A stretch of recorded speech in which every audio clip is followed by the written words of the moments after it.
A Bíblia fala de um homem que descobriu como controlar demônios e aprendeu a como forçar seres infernais a obedecerem sua vontade, não através de pacto, não através de venda de alma, através de conhecimento puro, através de nomes, através de selos, através de compreensão de como funciona a hierarquia infernal.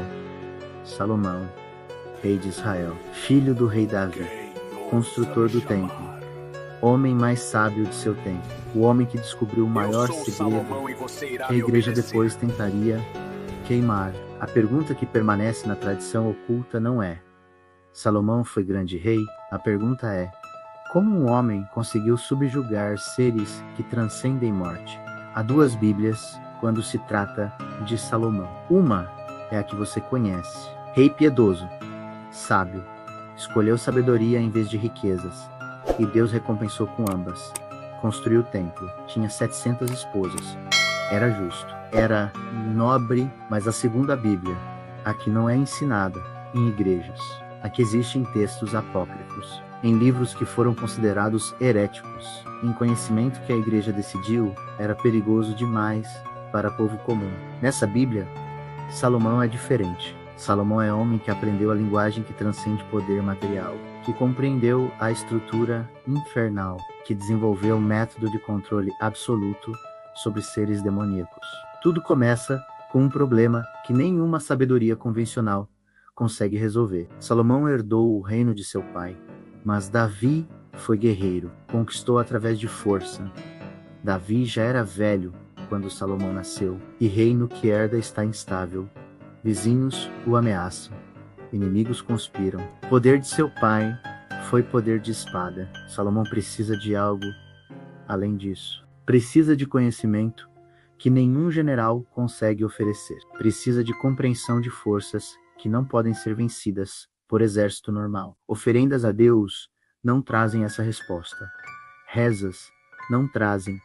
Sacerdotes não sabem. Salomão estava sozinho, com necessidade que ninguém conseguia satisfazer. E sozinho, numa noite, tem uma revelação, ou tem contato com algo extremamente antigo, ou redescobre um conhecimento que foi perdido.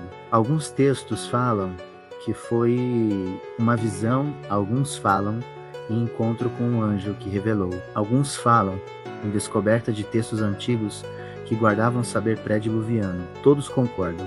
Salomão teve acesso à informação que transformaria tudo. Aprendeu que demônios não são seres todo-poderosos. São seres com natureza própria, com limitações próprias, com estrutura hierárquica. Aprendeu que cada demônio tem nome, nome verdadeiro, nome que contém sua essência, nome que, se pronunciado corretamente, pode convocá-lo, pode forçá-lo a aparecer. Aprendeu que cada demônio tem selo, símbolo geométrico, que representa sua autoridade, seu poder, seu domínio. Aprendeu que com nome e selo, você não precisa de pacto, você precisa apenas de compreensão, de linguagem adequada, de conhecimento, de como falar com seres infernais como quem tem autoridade. Salomão desenvolveu esse conhecimento, compilou, documentou e começou a usar. Primeiro para pequenas coisas, para testar se funcionava, convocou o demônio de conhecimento e perguntou algo que ninguém sabia. Demônio responde. Salomão confirma. Funciona. Depois, para coisas maiores, convocou o demônio de riqueza. Forçou para revelar localização de tesouro. Tesouro é encontrado. Salomão se enriquece. Depois, para coisas ainda maiores, convocou o demônio de guerra. Forçou para influenciar batalhas. Soldados, inimigos, ficaram desmoralizados. Não conseguem lutar. Vitória vem fácil. Tudo sem venda de alma. Tudo sem pacto. Tudo através de conhecimento puro. Rei que começava a se tornar tinha poder material. Rei que estava se tornando tinha poder que transcendia material. E começou a usar esse poder para construir sua história. Começou a usar demônios, não como inimigos, mas como ferramentas. Usou demônios para construir um templo, porque construção normal levaria anos. Demônios não cansam. Demônios não questionam. Demônios apenas obedecem. Quando você tem seu nome e seu selo. Usou demônios para trazer ouro do fundo da terra. Ouro que nenhuma mina normal conseguia extrair. Ouro que aparecia porque demônios do reino mineral o traziam. Usou demônios para criar estruturas que engenharia normal seria incapaz. Por isso o templo era tão perfeito, porque não foi construído apenas por homem, porque Salomão tinha ferramenta que transcendia trabalho humano. E enquanto construía, documentava, começou a registrar os nomes de cada demônio, começou a anotar os selos, começou a documentar características, começou a mapear hierarquia infernal, começou a entender que demônios não eram caos aleatório, era um sistema que tinha estrutura, sistema que tinha regras, sistema que podia ser compreendido, e documentou tudo, em livros, em pergaminhos, em registros que foram cuidadosamente guardados, porque Salomão estava deixando herança que era conhecimento puro, conhecimento que qualquer pessoa inteligente poderia usar, conhecimento este que poderia mudar equilíbrio de poder entre mundo material e infernal. E por isso foi tão perigoso. Quando Salomão morreu, seu conhecimento não desapareceu, sobreviveu, foi copiado, foi preservado, porque pessoas queriam saber, queriam entender, queriam ter o que Salomão tinha. Textos começaram a reaparecer na Idade Média.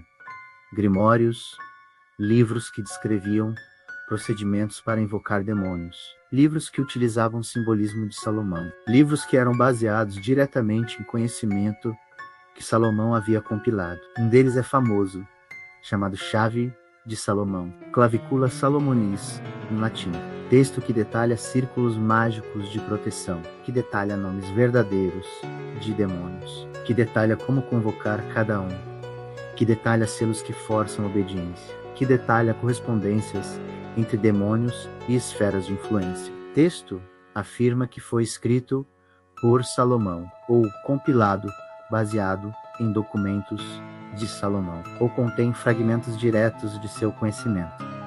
Estudiosos discutem sua autenticidade, se Salomão realmente escreveu, se é interpretação medieval, se é mistura de conhecimento antigo com sistematização posterior, mas existe e funcionava e foi copiado obsessivamente, porque pessoas queriam saber o que Salomão sabia, queriam os nomes verdadeiros, queriam selos, queriam reproduzir o que Salomão havia feito, queriam ter controle sobre demônios. Mais textos surgiram. Testamento de Salomão, que detalha ainda mais, que nomeia demônios específicos, que explica hierarquia infernal com precisão assustadora, que descreve características de cada espírito, que ensina como Ricon Reclas, quando aparecem, nomeava Belzebut, Asmodai, Belete, Amon, Barbatos, Paimon, nomes que têm poder porque correspondem a entidades reais, nomes que persistem em tradição ocultista porque funcionam. Descrevia que cada demônio tinha especialidade. Belete governava luxúria e desejo.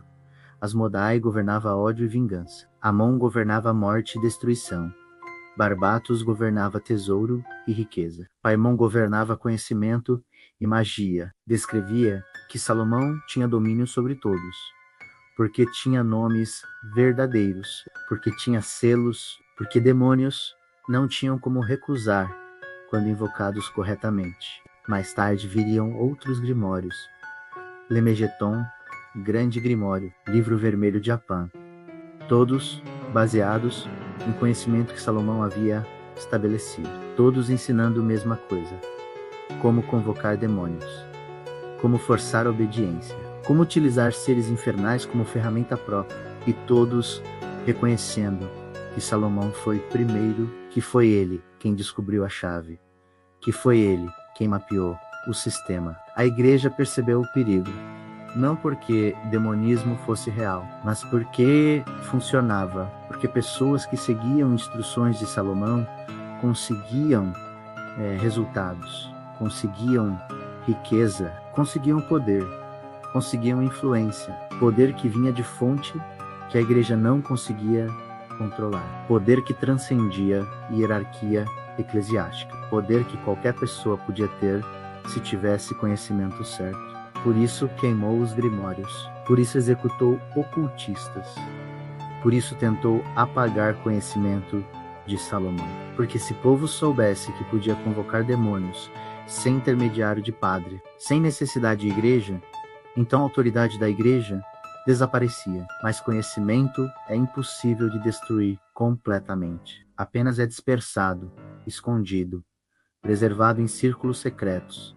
Sobreviveu em comunidades que guardavam textos, em tradição que passava de mestre para aprendiz, em bibliotecas privadas de estudiosos que consideravam conhecimento mais importante que vida, e continua sobrevivendo hoje, porque Chave de Salomão ainda é lida, porque Testamento de Salomão ainda é consultado, porque pessoas ainda querem saber os nomes verdadeiros, querem saber os selos, querem aprender o método que Salomão deixou, porque é a verdade que todos reconhecem.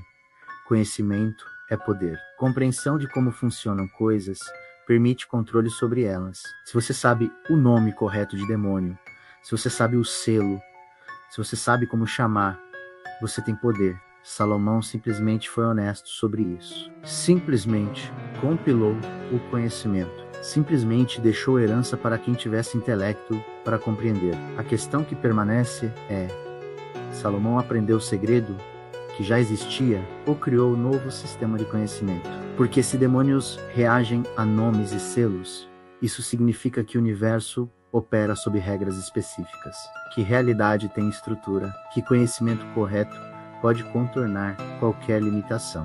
E talvez seja por isso que a igreja tinha tanto medo, não porque demonismo fosse heresia, mas porque provava que verdade não estava centralizada em igreja, que verdade estava espalhada, que qualquer pessoa poderia descobrir, que qualquer pessoa poderia usar. Salomão apenas mostrou o caminho. Conteúdo baseado em textos históricos. Chave de Salomão, Clavícula Salomonis, Grimório medieval encontrado em múltiplos manuscritos do século XV em bibliotecas europeias. Testamento de Salomão, texto apócrifo que detalha sistema demonológico. Lemegeton, Pequena Chave de Salomão, menos Grimório do século XVII, que compila conhecimento anterior. Referências em 2 Reis 5-8, sobre construção do templo. Textos rabínicos sobre magia de Salomão. Historiadores do ocultismo rastreiam influência de Salomão na tradição ocidental através dessas fontes documentadas.